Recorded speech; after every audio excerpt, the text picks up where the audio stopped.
March 22nd, 2026. Torun, Poland. The World Indoor Championships. 800 meters. The final.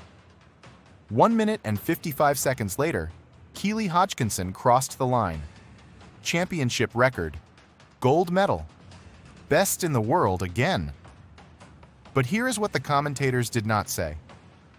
Her suitcase never made it to Poland. Her custom racing spikes, gone.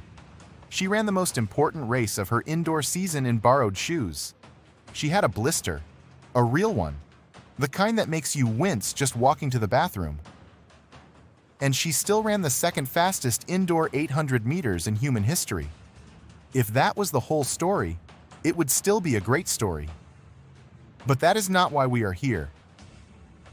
Because the real story, the one that changes how you see this athlete entirely, starts not in Poland in 2026, but in a hospital in England when Keely Hodgkinson was 13 years old and a surgeon was drilling into her skull. Stay with me. This gets wild. This, Bury, a town in Greater Manchester, Northern England. Keely grew up here. She was a kid who ran fast and thought her ear infections were just normal. Something that happened to everyone.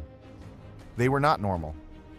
For what doctors believe was close to a decade, something had been growing inside her left ear. Silently, slowly, while she was going to school, growing up, and winning races. It was called a cholesteatoma. The concept is almost grotesquely simple. It is skin growing where skin should not exist, inside the middle ear. And as it grows, it eats bone. Not because it is cancerous, but because it is chemically relentless. It secretes enzymes that dissolve the bone around it, expanding its territory, completely undetected for years. By the time doctors found it, the cholesteatoma had already destroyed 2 of the 3 tiny bones inside her ear. The ossicles, the smallest bones in the human body. The ones responsible for transmitting sound from the eardrum to the inner ear. 2 of them, gone.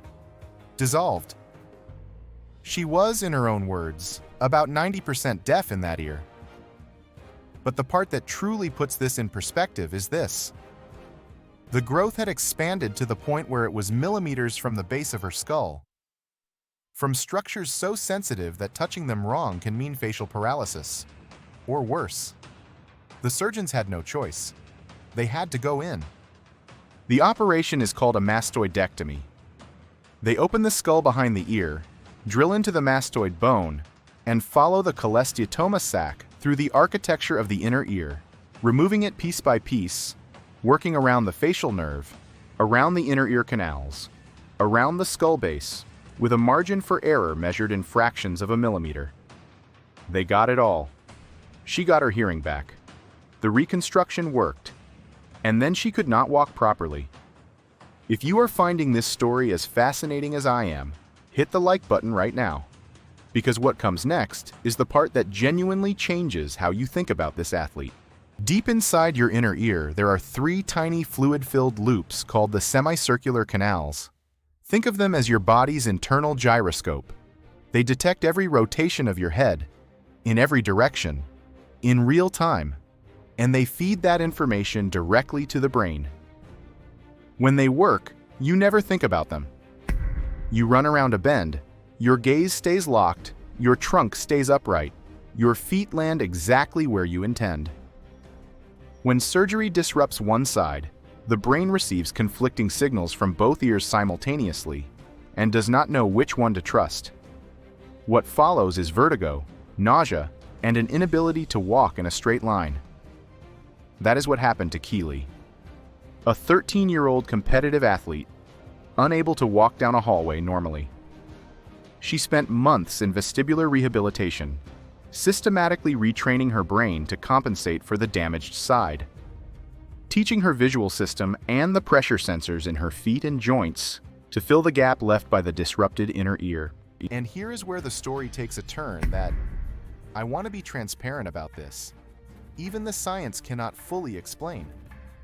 When the vestibular system is compromised for years, some research suggests the brain does something remarkable.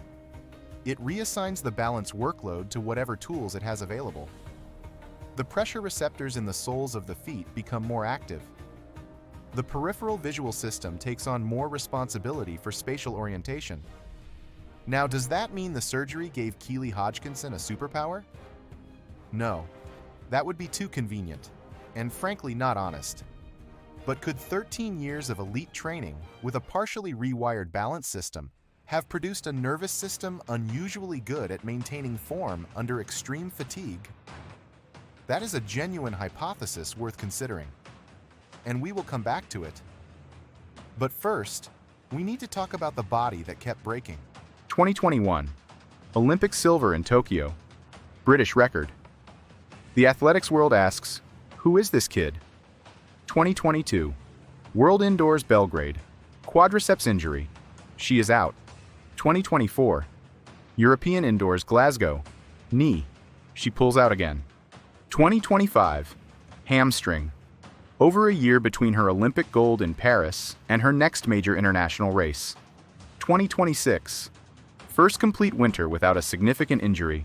Her coach Jenny Meadows calls it Keely 2.0, as if the previous version had been running on a faulty operating system. Quads, knee, hamstring. Not random. Here's the physiology behind it, and I want you to picture something specific. Imagine your body as a construction project. The electrical system, your heart and lungs, gets upgraded in weeks.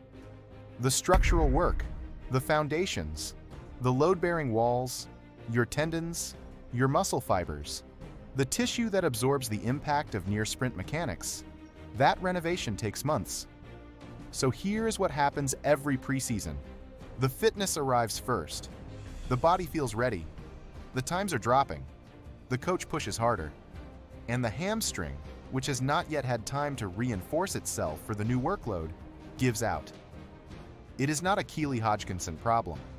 It is an 800-meter problem. Sebastian Coe had the same issue. His father, Peter Coe, built an entire training philosophy in the 1980s trying to solve it.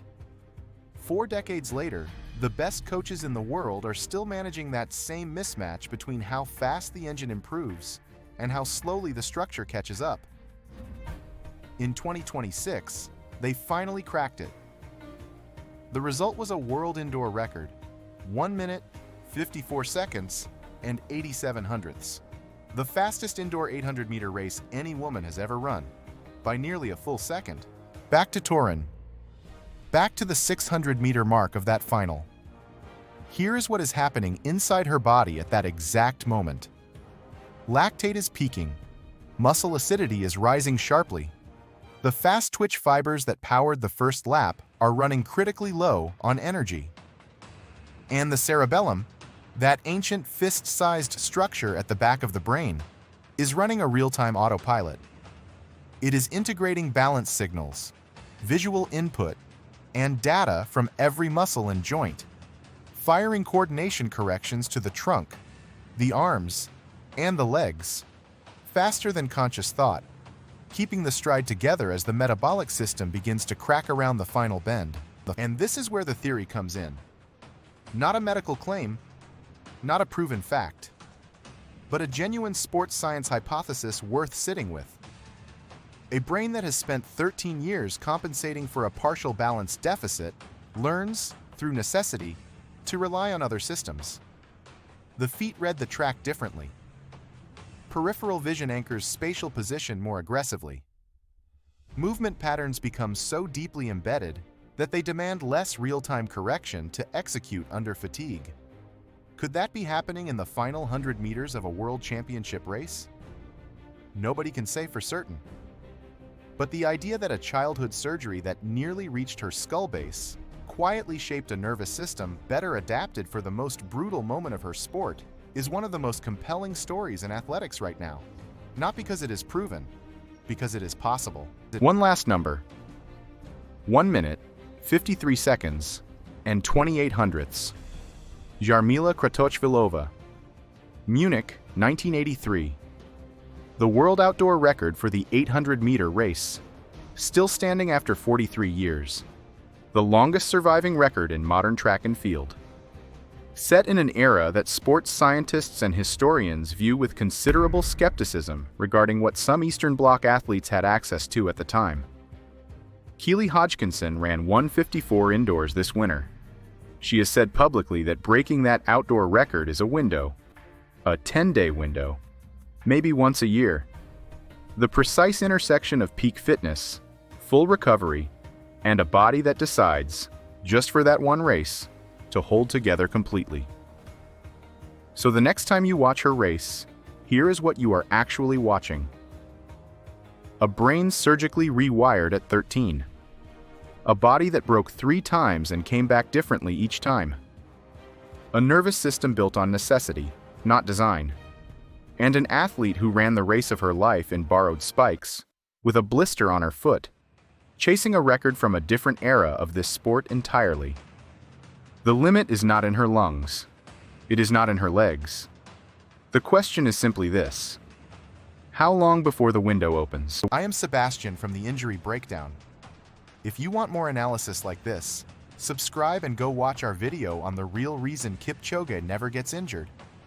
I promise you, the answer is not what you think.